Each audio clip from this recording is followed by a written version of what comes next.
Yes, friends, myself, Dr. R. Sharma, PhD in Yoga Science. मेरी बोलने का topic है ओनली वन प्लेटफॉर्म, किसान मूवमेंट, किसान आंदोलन and awakening to change the systems of the country. एक ही प्लेटफॉर्म होगा, किसानों के आंदोलन का होगा। उसमें किसान भी आएंगे, मजदूर भी आएंगे, गरीब भी आएंगे, एम्प्लॉइज भी आएंगे, मध्यवर्ग, सब इसमें आ जाएंगे। इसमें मीडियम टाइप के व्यापारी भी आएंगे और इस प्लेटफॉर्म के ऊपर लोगों को जगाया जाएगा ताकि देश के सिस्टम्स को चेंज किया जा सके। आज का मेरा पॉइंट है योग विज्ञान, अंदर का विज्ञान। वही पॉइंट है जो चल रहा है, पर इसमें आज मैं एक खास चीज बताऊंगा, वो चीजें जो लोगों को बताई नहीं गई और गुम हो गई हैं, डिसअपियर हो गई हैं। मैं बताऊंगा गुरु गोविंद सिंह जी हेमकुंड पर्वत पर तपस्या करने क्यों गए, वहीं क्यों गए। एक जो बच्चा था वो कृष्णा मूर्ति कैसे बना, भारत जो है ये विश्व गुरु कैसे बना। जर्मन का डिक्टेटर हिटलर ने अपनी फौज की एक टुकड़ी, एक दस्ता कैलाश पर्वत पर क्यों भेजा। चाइना का डिक्टेटर माओ त्से-तुंग ने अपनी फौज का एक दस्ता कैलाश पर्वत पर क्यों भेजा।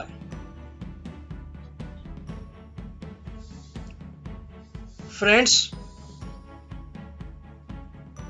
हेमकुंड पर्वत से कैलाश पर्वत तक 15,000 फुट की ऊंचाई के ऊपर जो जगह है, हेमकुंड साहब से कैलाश पर्वत तक, हेमकुंड पर्वत से कैलाश पर्वत तक 15,000 फुट की ऊंचाई पर, जहां बर्फ ही बर्फ है, जहां कोई रास्ते नहीं है, वहां गुफाएं हैं। ये सारा एरिया ज्ञानगंज कहलाया करता था। यहां पर इनर साइंटिस्ट, अंदर के साइंटिस्ट रहते थे। वहां पर एक अंदर के साइंटिस्टों की महासंसद थी, ग्रेट पार्लियामेंट थी, वर्ल्ड पार्लियामेंट थी, जिसका खास क्षेत्र था, खास इलाका था कैलाश पर्वत के पास, और जिसका हेडक्वार्टर था संभल। संभल उसका हेडक्वार्टर था जो कैलाश पर्वत से तिब्बत की ओर था।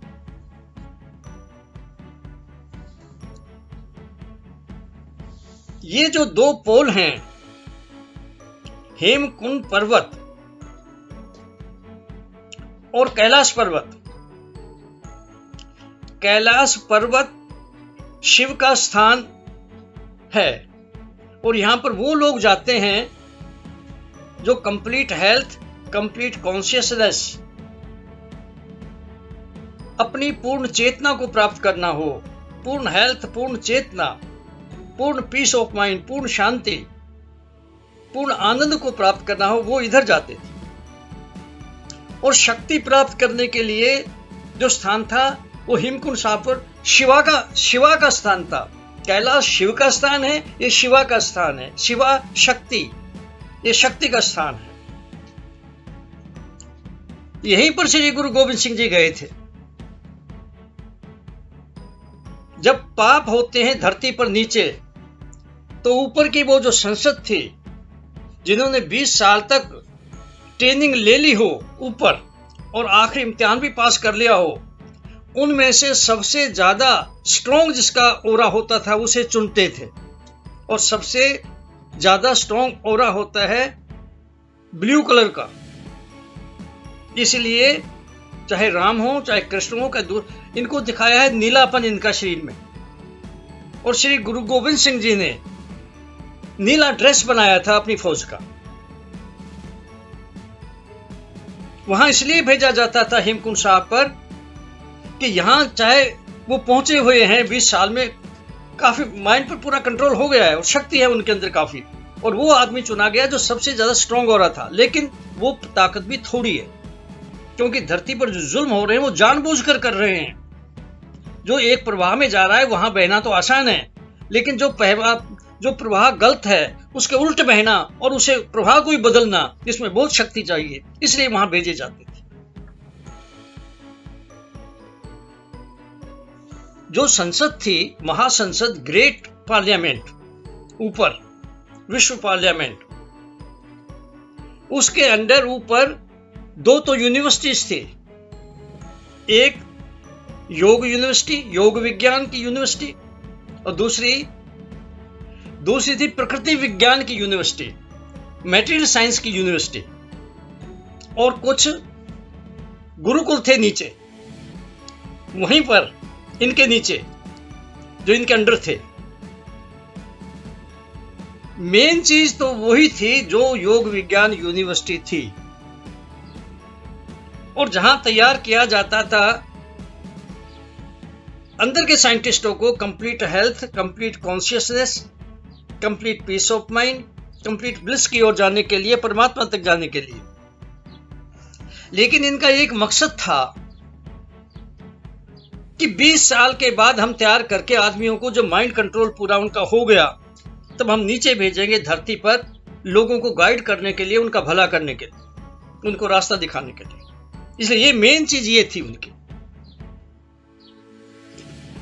तो ये विज्ञान यूनिवर्सिटी मेन यूनिवर्सिटी थी, और इसके नीचे जो गुरुकुल थे, वो गुरुकुल इनके लिए कच्चे मटेरियल का काम करते थे। वहां 5 साल के बच्चे को दाखिल किया जाता है, 10 साल तक उनको तैयार करके फिर ऊपर यूनिवर्सिटी में भेजा जाता। तो नीचे जो गुरुकुल थे वो भी इनके अंडर थे, और ये सारे मिलकर के काम करते थे, ये तीनों ही, दोनों यूनिवर्सिटी और गुरुकुल। और दूसरी जो यूनिवर्सिटी थी मटेरियल साइंस की यूनिवर्सिटी, वो भी अंदर की साइंस की यूनिवर्सिटी, योगा साइंस की यूनिवर्सिटी की हेल्प के लिए बनाई गई थी, ताकि इन्हें इवेल्युएट कर सके। वो यूनिवर्सिटी जो थी मटेरियल साइंस की, वो इवेल्युएट करती थी गुरुकुल के स्टूडेंट्स को भी, ट्रेनीज को भी, और योग विज्ञान के यूनिवर्सिटी के ट्रेनीज को भी, साइंटिस्ट को भी। और जो ये योग विज्ञान की यूनिवर्सिटी थी, ये नीचे अपने गाइडेंस में तैयार करवाते थे। जो नीचे 10 साल तक तैयार होते थे गुरुकुलों में, 5 साल से की उम्र से लेकर के, वो अपनी गाइडेंस में तैयार कराते थे। ये अपनी गाइडेंस में तैयार कराते थे। ऊपर की जो यूनिवर्सिटी मटेरियल साइंस की, तो वो इवेल्युएट करती थी, वो मापती थी कौन कहां पहुंचा, कैसे पहुंचा, उनको एक्सप्लेन करती थी। जो गुरुकुल है, उन हर जगह ही, गुरुकुल ने यूनिवर्सिटियों में भी 3 चीज कॉमन थी जिन पर जोर खास करके दिया जाता था। उनमें मेन थी कि यूनिवर्सल मोरल कंडक्ट्स हैं, जिनमें मेन संक्षेप में है, किसी को तंग ना करो, झूठ ना बोलो, चोरी ना करो, अपनी एनर्जी वेस्ट ना करो, मिसयूज भी ना करो, जिस चीज पर अपना अधिकार नहीं वो मत लो, रिश्वत भी मत लो, जरूरत से ज्यादा चीजें भी इकट्ठी ना करो, नहीं तो महंगाई बढ़ जाएगी और दूसरे भूखे मरेंगे, और अपने आप को शुद्ध करो। इन चीजों को लागू करने के लिए 2 चीजें और थी इसके साथ ही, इनको चलाने के लिए, ताकि डे टू डे लाइफ में ये चल सके। यानी कि यूनिवर्सल मोरल कंडक्ट्स दिन प्रतिदिन की जिंदगी में लागू करने जरूरी थे। जो आचार्य थे, वो आचार्य इसीलिए थे, वो करते थे, वो आचरण में आर्य थे, और ये भी करते थे। पर सेल्फ ऑनेस्ट होना जरूरी है। जो सेल्फ ऑनेस्ट नहीं ना, वो लागू नहीं कर सकेगा, झूठ बोलेगा, रास्ते दौड़ने के निकालेगा। तो सेल्फ ऑनेस्टी में करे ये, और डिसिप्लिन, रेगुलेटिव, पंक्चुअलिटी में करे ये 3 चीजें जो है ना, यूनिवर्सल मोरल कंडक्ट्स को इंप्लीमेंट करना, सेल्फ ऑनेस्ट रह करके करना, डिसिप्लिन, रेगुलेटिव, पंक्चुअलिटी में करना, ये सब जगह जरूरी था। जो गुरुकुल थे वहां भी जरूरी था, और ऊपर की दोनों यूनिवर्सिटियों में भी जरूरी था। पर जो नीचे गुरुकुल थे, वहां से जो पढ़ाई शुरू होती थी और ऊपर भी वैसे ही चलती थी, उनमें एक चीज कॉमन थी कि जो सिखाना है ना, एजुकेशन के 3 एस्पेक्ट्स में से ट्रेनिज को, साइंटिस्ट को निकालना है। इन स्टूडेंट्स को 3 स्टेट्स में से जो एजुकेशन के निकालना है। 3 स्टेट मैं बताता हूं कैसे। जैसे इंफॉर्मेशन है, मैंने कह दिया ये भाई दूध है, तो दूध पता लग गया, ये तो इंफॉर्मेशन है, बस ठीक है, पता लगे दूध है। लेकिन भाई जो शिक्षा होती है तो अपनी जिंदगी के लिए होती है ना, तो शिक्षा जिंदगी के लिए ही होती है, अच्छी जिंदगी जिए। तो बात यही है, तो 2 दिन में खराब हो जाएगा, तो इसका फायदा कैसे उठाएं? तो फिर यह है कि सेकंड इसकी स्टेज आती है कि जाग लगाकर दही बनाओ, रिड़को और इसमें से घी निकाल लो। तो पहले इंफॉर्मेशन थी, वो पठन था, बस पढ़ना है, वो आजकल वही चल रहा है, बाकी सब खत्म। और दूसरा था उसके अंदर जो चीज है ना वो निकालो गहराई में जाके। और थर्ड था कि अब जो घी निकाल लिया ना, इसे ऐसे खाओ कि डाइजेशन, असिमिलेशन में से ठीक निकल करके ना आगे तुम्हारी शरीर का हिस्सा बने। ये ना हो तुम खाओ और लैट्रिन लग जाए, तुम खाओ और वोमिटिंग हो जाए, नहीं, डाइजेशन, असिमिलेशन में से ठीक तरीके से निकलकर हमारे खून का हिस्सा बनकर हमारी जिंदगी का हिस्सा बन जाए। ये कॉमन थी सब जगह, गुरुकुल में भी और यूनिवर्सिटियों में भी।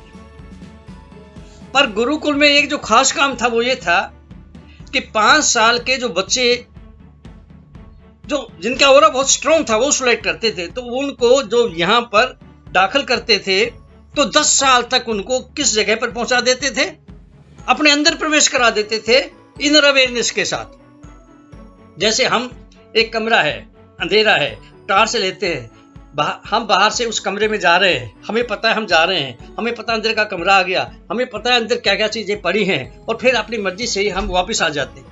इसी तरह जब आदमी अंदर जाग जाता है तो अपनी मर्जी से ही जाता है, अपनी मर्जी से ही वहां जाके सफाई करता है, अपनी मर्जी से ही वापस आ जाता है, अपने कंट्रोल में सब कुछ रखता है। तो यहां तक पहुंचाते थे 10 साल में कि वो अपने अंदर चला जाए, यहां तक पहुंचाते थे। और अंदर जाकर ही योग शुरू होता है असली, जिसे अंदर का विज्ञान कहते हैं। बाकी तो सब यहां तक तो तैयारी होती है, बस गुरुकुल तक। तो इनको गाइड करते थे यूनिवर्सिटी वाले, इवेल्युएट करते थे मेटेरियल साइंस की यूनिवर्सिटी वाले। योग विज्ञान की यूनिवर्सिटी वाले गाइड करते थे और इवेल्युएट करते थे मेटेरियल साइंस की जो यूनिवर्सिटी थी इनकी। यहां जब वो तैयार हो जाते थे फिर उनको ऊपर भेजा जाता था यूनिवर्सिटी में, योग विज्ञान की यूनिवर्सिटी में। तो मेन चीज तो योग विज्ञान की यूनिवर्सिटी थी, बाकी तो उसकी हेल्प के लिए थे दोनों चीजें। वहां पर उन्होंने क्या करना था, उनका काम था, जो वहां पहुंच गया है अंदर, सारी अंदर की ही यात्रा है। कहां तक? Complete health, complete consciousness, complete चेतना, कंप्लीट हेल्थ, स्वास्थ्य भी पूरा, पूर्ण स्वास्थ्य, पूर्ण चेतना और पूर्ण पीस ऑफ माइंड, शांति, पूर्ण ब्लिस, पूर्ण आनंद, उस वहां तक ले जाना। लेकिन ये रोक लेते थे माइंड कंट्रोल के ऊपर ही और नीचे भेजते थे लोगों को गाइड करने के लिए। अगर ऊपर कोई जाना चाहता था तो उसको रख लेते थे और गाइड करते रहते थे। और यहां पर यूनिवर्सिटी के अंदर इवेल्युएट करने के लिए जो मेटेरियल साइंस की यूनिवर्सिटी बनी हुई थी, जिसके कई डिपार्टमेंट थे। ऊपर हिमालय की बात कर रहा हूं, 15,000 फुट की ऊंचाई के ऊपर जहां बर्फ है, गुफाएं हैं, वो इवेल्युएट करते थे इनको, वो इनको भी इवेल्युएट करते थे और नीचे जो गुरुकुल थे उनके विद्यार्थियों को भी इवेल्युएट करते थे। और उनकी अपने भी यूनिवर्सिटी के कई डिपार्टमेंट थे। एक तो उनका सूर्य विज्ञान का डिपार्टमेंट था, दूसरा चंद्र विज्ञान का डिपार्टमेंट था, तीसरा उनका नक्षत्र विज्ञान का डिपार्टमेंट था, चौथा उनका शब्द विज्ञान का, जिससे मंत्र बनते हैं। कोई साउंड है वो कहां पर ब्रेन के किस नर्व के ऊपर, किस सेंटर के ऊपर कहां इफेक्ट डालती है और कैसे उनके रिजल्ट निकलते हैं। और एक सबसे सुपीरियर जो इनका डिपार्टमेंट था मेटेरियल साइंस का ऊपर, वो था मिरेकल्स जो हैं, सिद्धियां जो हैं, ये कैसे आ रही है, कैसे जा रही है, कैसे काम करती है।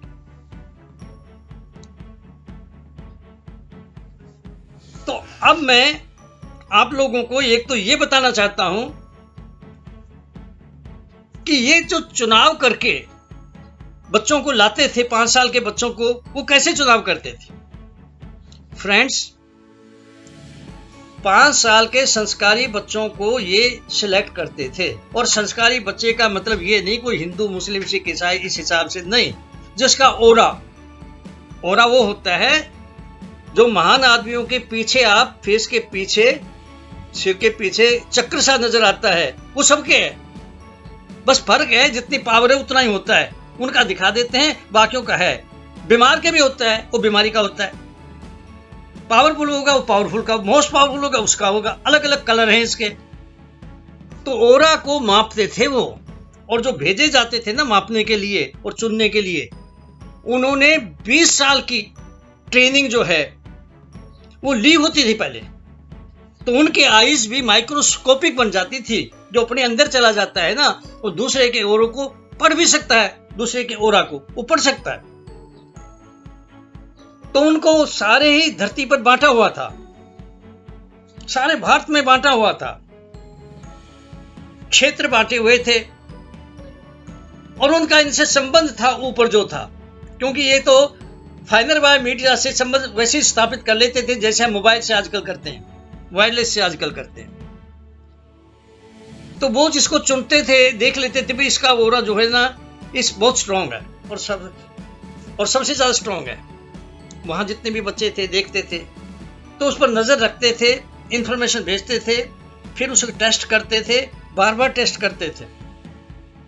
उसके बाद उनके माँ बाप से इजाजत लेते थे। उठा के नहीं ले जाते थे कि वैसे उठा के ले गए, नहीं, माँ बाप की इजाजत के बगैर बिल्कुल नहीं ले जाते थे। माँ बाप की इजाजत लेते थे। और पहले तो उनके माँ बाप भी इतने अच्छे थे कि वो सोचते थे ये पहुंचे हुए आदमी है, हमारे बच्चे को तो बहुत बढ़िया बना देंगे, हम तो इनको रोटी भी पूरी तरह नहीं दे सकेंगे। वो भेज देते थे, खुद ही भेज देते थे। और जो आदमी, एक दंपत्ति जो है, फैमिली जो है, हस्बैंड वाइफ, उनके ओरा दोनों के बढ़िया हो, तो उन्हें ये कहा जाता था तुम्हारे जो बच्चा पैदा होगा ना, वो आप हमें दे देना। अगर वो हाँ करते थे तो वहां से भी उन्हें मिल जाता था। और इतनी अवस्था में पहुंचे हुए ना भी नहीं करते। और कई बार तो कुदरत ही रास्ते बना देती थी। जैसे एक बच्चा था, उसका नाम भोलानाथ था। गंधी बाबा उसे कहा गया बाद में। विशुद्धानंद उसका नाम दिया था हिमालय में। तो वो चुना गया। तो उसने पूछा कि तू चलेगा हमारे साथ, हम तुम्हें वहां इस तरह बहुत ही बढ़िया बना देंगे। तो ओरा जिसका अच्छा होता है, उसका एटीट्यूड, थिंकिंग वैसी होती है। वो मान गया कि तो मैं तो जाऊंगा। कहते माँ बाप से पूछ लो, वो इजाजत देंगे तो लेके जाएंगे, वैसे नहीं। अब माँ बाप तो पहले जल्दी से मानते नहीं ना, जिनको समझ नहीं। पर हुआ क्या, एक पागल कुत्ता काट गया भोलानाथ को। और ऐसे अवस्था में पहुंच गया जैसे वो मर जाएगा। सारे आसपास के आदमी ही नहीं, माँ बाप भी समझते थे कि बस अब ये बचेगा नहीं। इसलिए उन्होंने सोचा कि अब दरिया के किनारे पर ले जाते हैं, बचना तो इसने है नहीं, डेथ के बाद वहां प्रवाहित कर देंगे। जब वहां ले गए तो वहां वही आदमी खड़ा था, वही साधु जो इस काम के लिए भेजे गए थे, उनमें से एक। वो कहता है भोलानाथ, जिसको पहले वो मिल चुके थे, कहता जी मैं तो मर रहा हूं, मैं तो नहीं जी सकूंगा। कहते क्या बात हो गई? कहता पागल कुत्ते ने काट लिया। कहते ये तो मैं ठीक कर देता हूं। इधर उधर जाके कोई चीज जड़ी बूटी लाए पौधों से और लाकर मुंह में पाया और ठीक होना शुरू हो गया। दर्द तो वहीं खत्म हो गया और ठीक होना शुरू हो गया, ठीक हो गया। फिर वो एक दिन बाई चांस जब वो मिले, वही जिसने सिलेक्शन कर ली थी, वो कहते हैं कि मुझे ले चलो। कहता अपने माँ बाप से पूछाओ।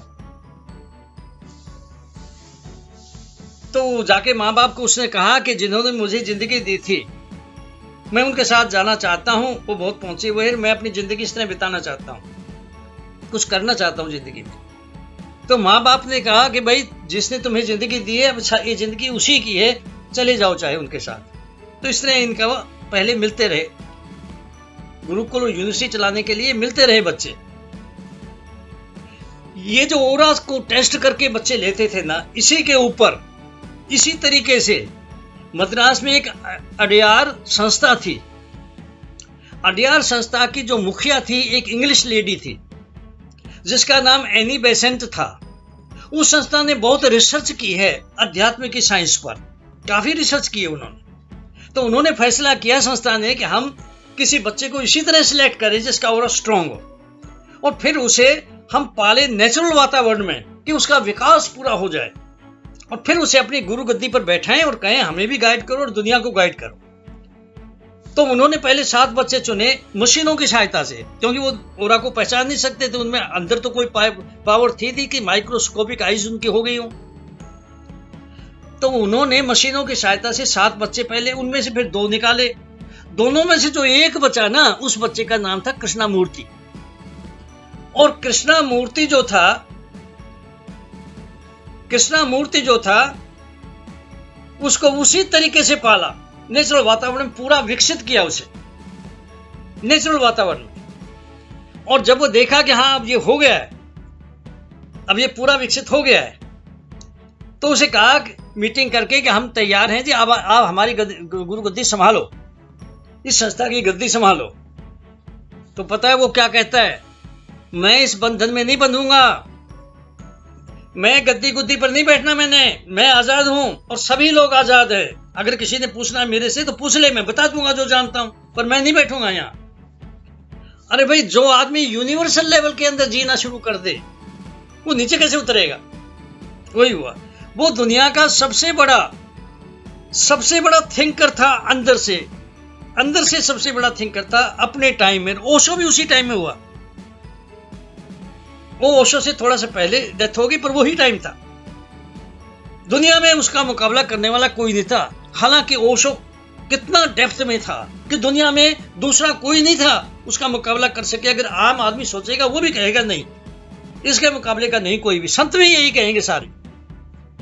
लेकिन ओशो खुद मानता था कि कृष्णामूर्ति मेरे से आगे है। इसी तरह पुराने इतिहास के अंदर यह चीज दिखाई गई है कि एक ऋषि था, उस ऋषि की पत्नी का नाम उदालसा था। उनके पहला बच्चा हुआ, ये दोनों पहुंचे हुए थे पति पत्नी। उदालसा ने उसे पूरी तरह पाला।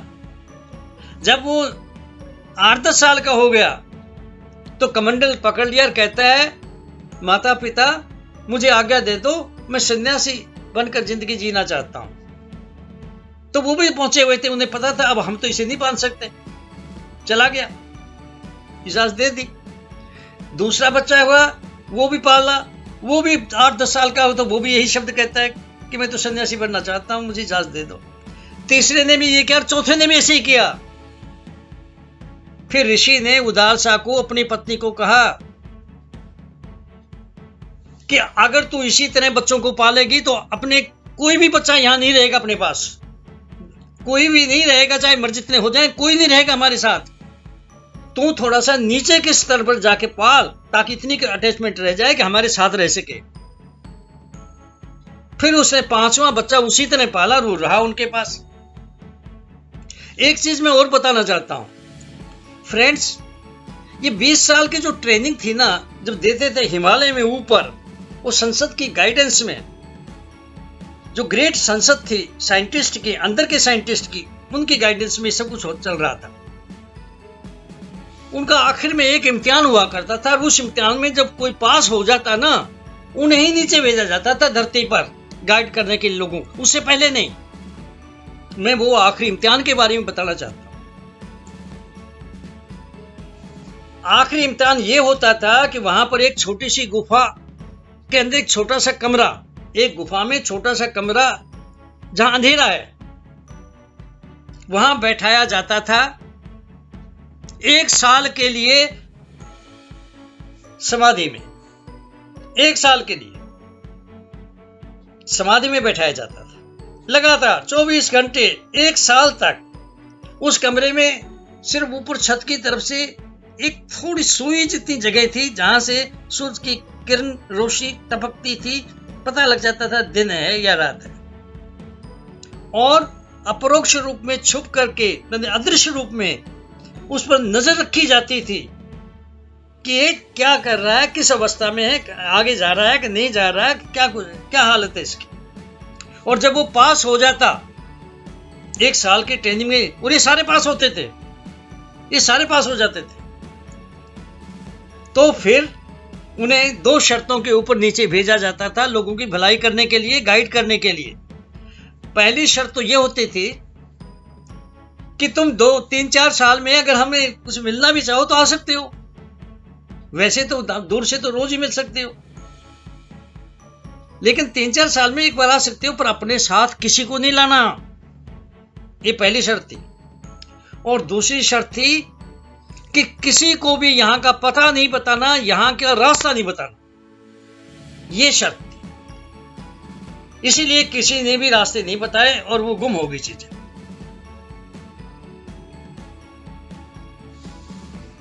बाकी चीजें कुछ मैं नेक्स्ट वीडियो में बताऊंगा, लेकिन यहां लास्ट में मैं एक चीज और बताना चाहता हूं कि भारत विश्व गुरु कैसे बना। जो ऊपर हिमालय के ऊपर संभल जिनका हेडक्वार्टर था, अरे संभल वो जगह है, आपने हिंदुओं के पुराने लिटरेचर में भी पढ़ा होगा और सिखिज्म के यूनिवर्सिटी अंदर भी ये लिखा हुआ है, उनके लिटरेचर में भी है कि अवतार आने वाला भी जो संभल से ही आएगा। संभल किसी गांव का नहीं, किसी यहां धरती पर किसी जगह का नाम नहीं, संभल उस जगह का नाम है जहां उनका हेडक्वार्टर है, जहां सिलेक्शन होती है, जहां सबसे स्ट्रांग आदमी को और स्ट्रांग बनाने के लिए शिवा के स्थान पर तपस्या करने के लिए भेजा जाता है। वहीं पर परशुराम गया था, वहीं लक्ष्मण गया था, वहीं राम गया था, वहीं श्री गुरु गोविंद सिंह जी गए थे। तो ये जो इनके जो स्लोगन थे वो 2 थे। जो ऊपर के साइंटिस्ट थे, ग्रेट संसद के जो साइंटिस्ट थे जिनका हेडक्वार्टर संभल में था, उनके 2 स्लोगन थे। एक था सर्वे भवन वसुधा एव कुटुंबकम, पहला तो ये था कि सारी धरती ही मेरा परिवार है, और दूसरा था वसुधा सर्वे भवन्तु सुखिनः, दूसरा था सर्वत का भला, सभी सुखी हों, सभी सुखी रहे। ये 2 थे। वो यूनिवर्सल लेवल पर जीते थे, जैसे मैंने पहले कृष्णा को बताया, कृष्णमूर्ति के बारे में, ऋषियों के बारे में, अंदर के साइंटिस्ट, ये यूनिवर्सल लेवल में जीते हैं। वो सबके होते हैं, सर्वत के भले के लिए जीते हैं, एक के लिए नहीं। वो यूनिवर्सल लेवल में जीते हैं और सारी धरती के बारे में, सारी दुनिया के बारे में सोचते हैं और उनका भला करते हैं, सोचते नहीं भला करते। इसीलिए उन्हें वे विश्व गुरु बने, इसीलिए विश्व गुरु बने। यहां भी तैयार करके आदमी विदेशों में भी भेजे जाते थे, और अगर विदेशों में कोई उस अवस्था में होता था तो इनका आपस में संबंध भी रहता था, इनका आपस में संबंध भी रहता था। अगर माउंट के ऊपर वहां क्राइस्ट तपस्या कर रहा है और यहां वो कर रहे हैं, तो उस टाइम में जो थे वो फाइनल वायर मीडिया से आपस में वैसे ही संबंधित थे जैसे आजकल वायरलेस सिस्टम से, मोबाइल से हम एक दूसरे से कांटेक्ट रखते हैं। अगर गुफा के अंदर जाके तपस्या करता था मोहम्मद साहब, तो उस वक्त जो थे वो आपस में वैसे ही मिले हुए थे, क्योंकि धर्म तो एक होता है, धर्म एक होता है, 2-3 नहीं होते। ये तो नाम रख दिए बाद में, वो उसी एक ही धर्म की रक्षा के लिए सारे आए थे। तो विश्व गुरु थे इसीलिए बने कि वो विश्व के बारे में ही सोचते थे। भारत मां की जय हो ऐसा नहीं, भारत की ही जय हो ऐसा नहीं, भारत राष्ट्र की जय हो ऐसा नहीं, जैसा मोदी कर रहा है। वो विश्व लेवल की सोचते थे, रहते इससे ऊपर भी यूनिवर्सल लेवल में थे। वो तो जीव जंतुओं के, पक्षियों के, प्रकृति का सबका ख्याल रखते थे। वो तो विश्व लेवल से भी ऊपर यूनिवर्सल लेवल में रहते थे, विश्व के बारे में सोचते थे, विश्व गुरु बने। राष्ट्र नेशनलिज्म नहीं, राष्ट्रलिज्म पर नहीं चलते थे जैसे मोदी चल रहा है, क्योंकि नेशनलिज्म तो, राष्ट्रवाद तो जब गलत हाथों में चला जाता है तो टेररिज्म बन जाता है, और टेररिज्म ही के कारण, जर्मनी के हिटलर के टेररिज्म के कारण ही, नेशनलिज्म के कारण ही ये थर्ड वर्ल्ड वॉर हुई थी।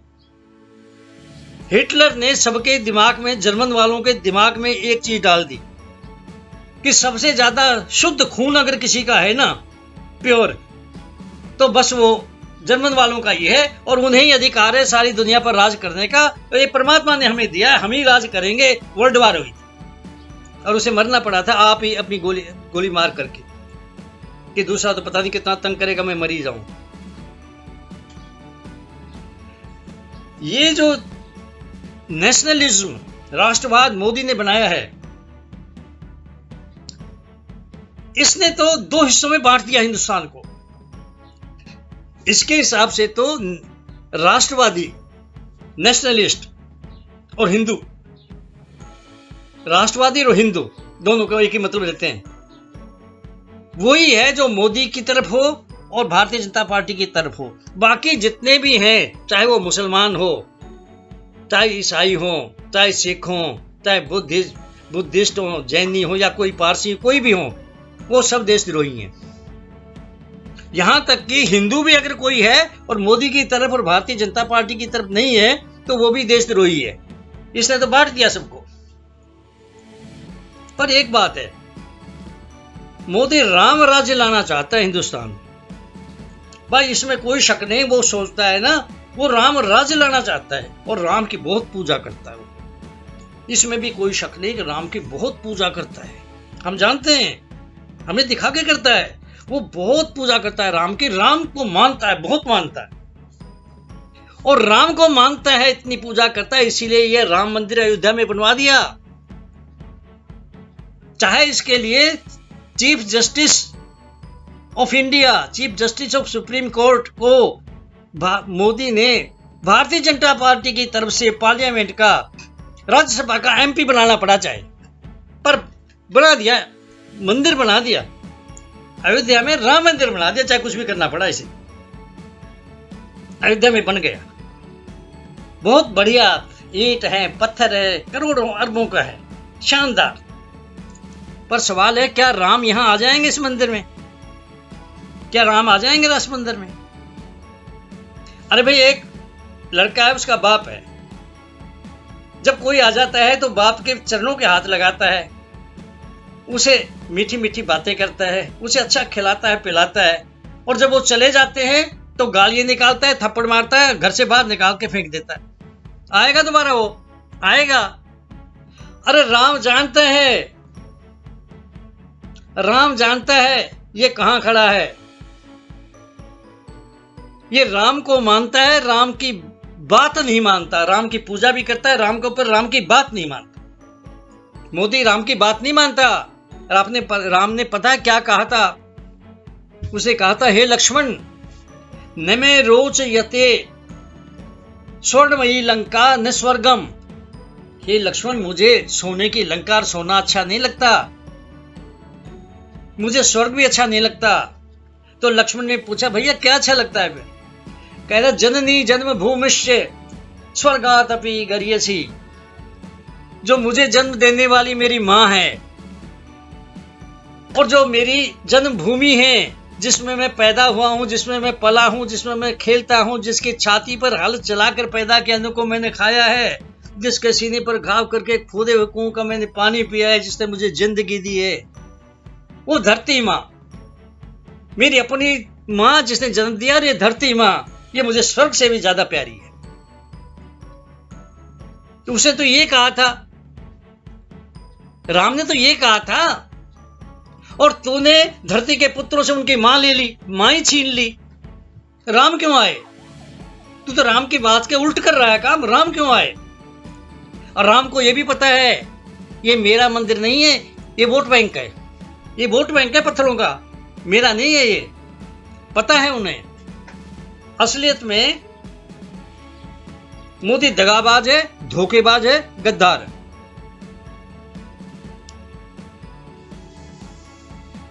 मोदी तो एक भस्मासुर राक्षस की तरह है। एक भस्मासुर राक्षस था।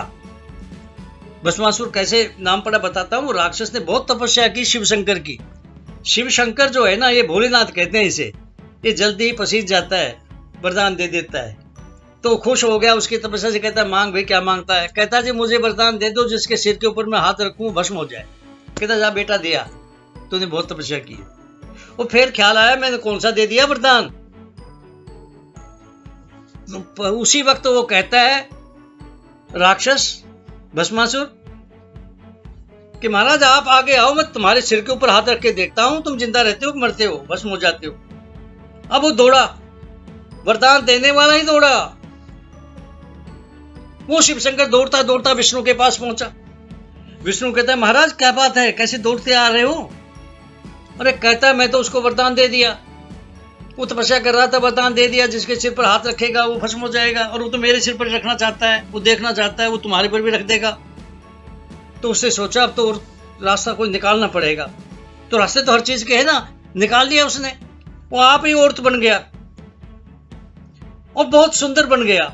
और जब वो आ रही थी उसके सामने गया, उसने देखा इतना सुंदर, कहता मैं तो तेरे साथ शादी कराऊंगा। भस्मासुर कहता है, कहता कोई बात नहीं, एक शर्त है बस कि जैसे जैसे मैं नाचूं मेरी नकल कर ले, अगर तू नकल कर लेगा तो शादी कर लेंगे।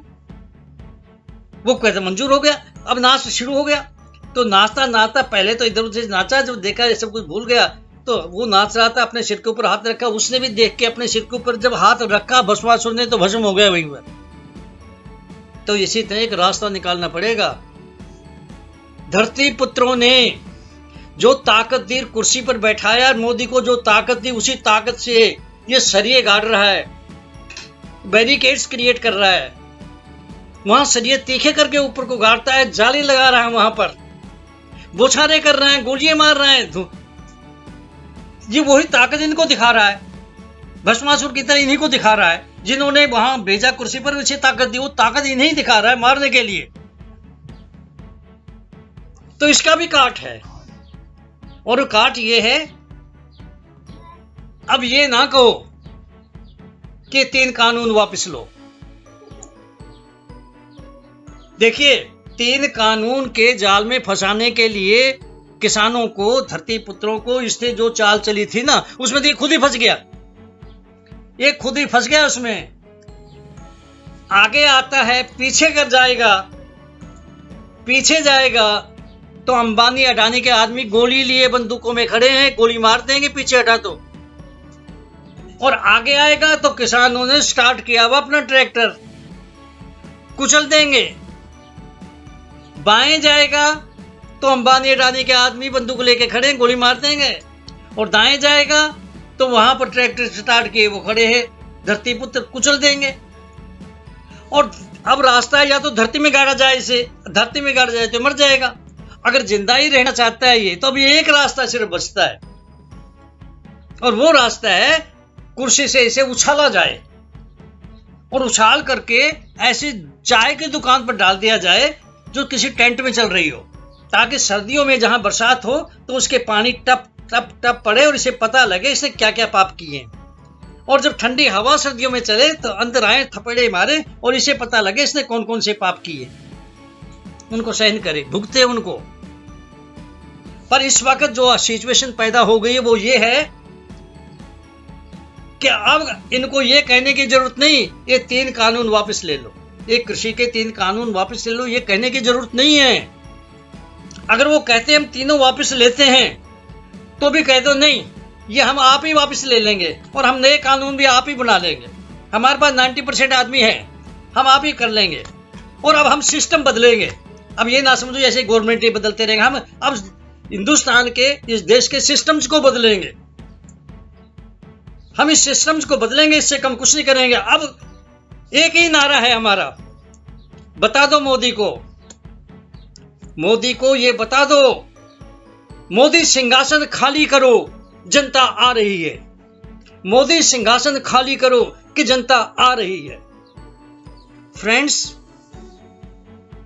हमारा जो है स्लोगन है वसुधा एव कुटुंबकम, ये सारी धरती ये हमारा परिवार है। सर्वे भवन्तु सुखिनः, सर्वत्र का भला हो, सभी का कल्याण हो।